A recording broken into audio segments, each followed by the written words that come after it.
L'appareil reproducteur féminin comprend principalement les ovaires, les trompes de Fallope, l'utérus et le vagin. Ces organes sont vulnérables aux infections bactériennes pouvant être dues à un manque d'hygiène ou des maladies sexuellement transmissibles. La chlamydia et la gonorrhée, par exemple, sont causées par des bactéries qui entrent dans le vagin lors des rapports sexuels. Ces bactéries se multiplient dans l'environnement chaud et humide du vagin, entraînant une inflammation, une douleur et des pertes vaginales.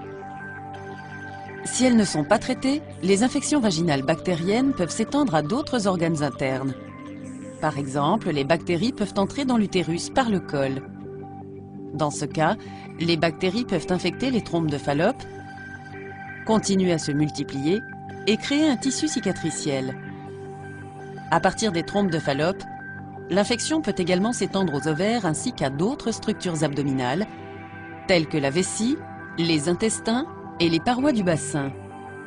La maladie inflammatoire pelvienne ou MIP est le terme utilisé pour l'infection généralisée de l'intérieur de l'utérus, des trompes de Fallope et des ovaires.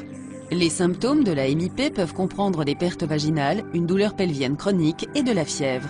Toutefois, la conséquence la plus grave de la MIP chronique peut apparaître lors de l'ovulation, lorsqu'un œuf est libéré de l'ovaire d'une femme.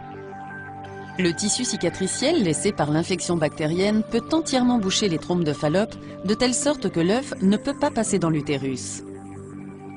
Le résultat est soit une stérilité du fait que le sperme ne peut pas atteindre l'œuf, soit une grossesse extra-utérine, une urgence médicale dans laquelle l'œuf est fertilisé et commence à grossir dans la trompe de Fallope.